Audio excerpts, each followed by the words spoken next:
안녕하십니까. 세종시의 생활밀착형 알짜배기 정보를 전해드리는 시간입니다. 7월 첫째 주 세종의 뉴스 시작하겠습니다.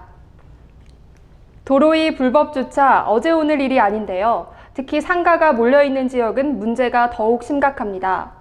불법 주차된 차량도 문제지만 주차 공간 부족에 대한 불만도 끊이질 않고 있습니다.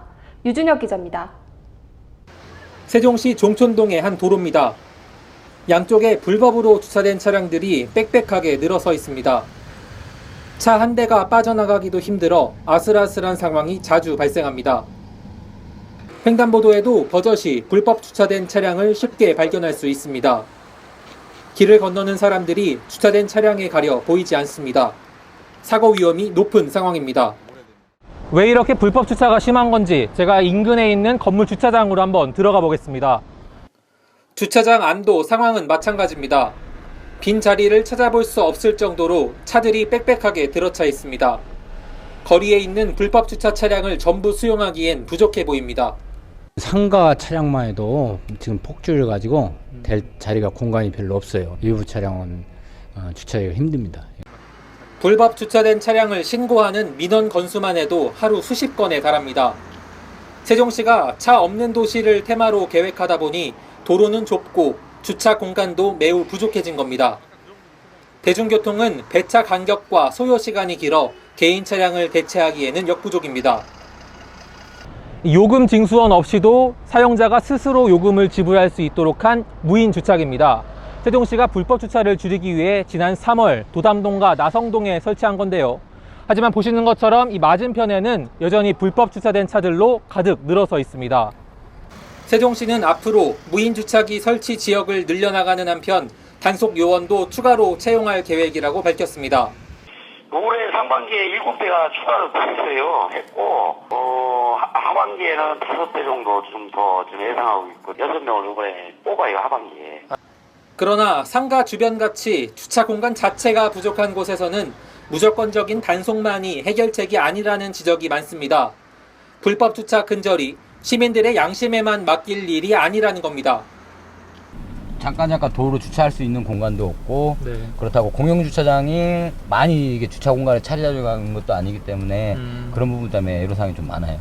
차 없는 도시를 테마로 설계했다는 세종시. 대중교통 체계의 전반적인 개선과 더불어 주차 공간 확보가 시급해 보입니다. N뉴스 유준혁입니다. 대한민국 마을기업 박람회가 오는 9월 세종시에서 열리는데요. 이에 따라 세종시는 대한민국 마을기업 박람회에 참가할 중국인 관광객 유치에 나섰습니다. 세종시가 구성한 민관 합동방문단은 27일부터 4일간의 일정으로 중국 섬서성을 방문했습니다.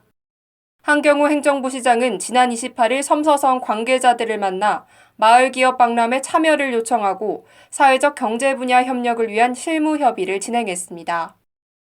행정자치부가 주최하고 세종시가 주관하는 이번 마을기업 박람회를 통해 양 지방정부는 실질적인 우호 협력을 진행할 예정입니다. 또한 청주에서 시안까지의 직한 노선을 추진해 제주와 서울에 편중된 유커들의 방문지를 충청권으로 확대할 계획입니다.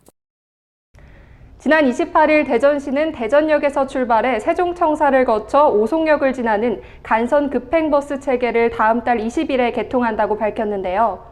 앞으로 대전에서 세종까지 빠르고 편리하게 이동할 수 있게 됐습니다. 대전에서 오송까지의 BRT는 중앙버스 차로제를 활용해 53km 구간을 70분 만에 닿을 수 있는 시스템입니다. BRT가 개통되면 기존보다 20분 이상의 이동시간 단축을 기대할 수 있습니다. 일반 시내버스는 평균 400m에서 500m마다 정류장이 있지만 BRT의 경우 2.2km마다 정류장이 위치해 있어 구간을 빠르게 주파할 수 있습니다. 요금은 구형요금제가 적용됩니다. 대전 시내버스, 도시철도 마을버스와 세종 시내버스로 3회 무료 환승도 가능합니다. 다음 달 19일 개통식을 한 후 20일부터 4일간의 시험을 거쳐 25일부터는 본격적으로 BRT를 운영하게 됩니다. 버스 안에 와이파이와 스마트폰 충전 장치를 설치하고 고급형 좌석을 배치하는 등 차별화된 서비스를 제공해 이용객들의 편의를 증대할 방침입니다. 세종시는 무상보육의 취지를 강화하고자 보육료 지원을 위한 추가 예산을 편성했습니다. 현재 민간 어린이집 보육료는 월 25만 9천 원에서 27만 2천 원입니다. 그동안 누리과정 예산으로 매달 22만 원씩 지원됐지만 월 3만 9천 원에서 5만 2천 원의 차액이 있었습니다. 세종시는 무상보육을 강화하기 위해 예산 2억 3천만 원을 추경 예산에 편성하기로 했습니다.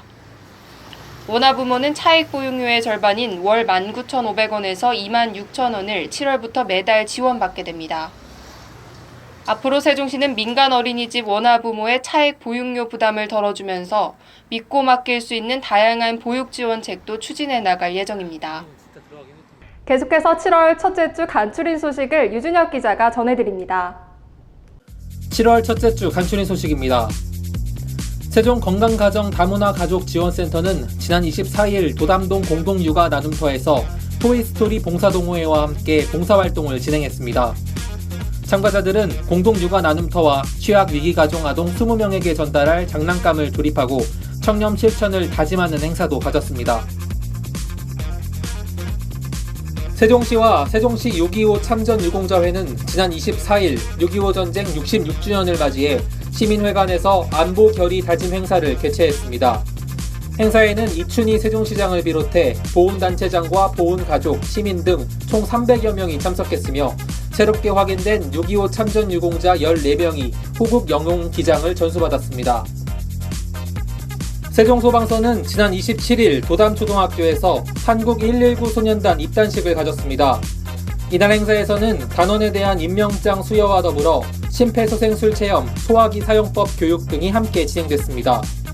지금까지 간추린 소식이었습니다. 계속해서 세종의 날씨를 통해 이번 주일과 다음 주 날씨를 전해드립니다. 7월이 시작되는 어제부터 본격적인 장마전선의 영향을 받았습니다. 특히 중부지방을 중심으로 많은 양의 비가 집중됐는데요.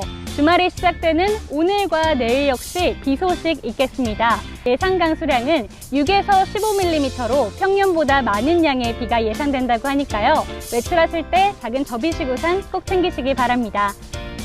오늘 낮 최고 기온은 세종과 대전 27도, 일요일인 내일도 세종시의 최고 기온 26도에 머물면서 장맛비가 내리는 동안엔 큰 더위는 없겠습니다. 비는 주말 내내 내리다가 다음 주 수요일까지 길게 이어지겠습니다. 날씨였습니다. 여름 감기는 개도 안 걸린다는 말이 있습니다. 하지만 무더위가 기승을 부리는 요즘 같은 날씨에 감기는 더 쉽게 찾아올 수 있는데요. 실내에서 냉방시설을 자주 이용하기 때문이죠. 실내외 온도차는 5도 이상 벌어지지 않는 것이 좋다고 하니까요. 여름철 소홀해질 수 있는 건강관리에 유념하시면서 활기찬 한 주 보내시기 바랍니다. 7월 첫째 주 뉴스 마칩니다. 고맙습니다.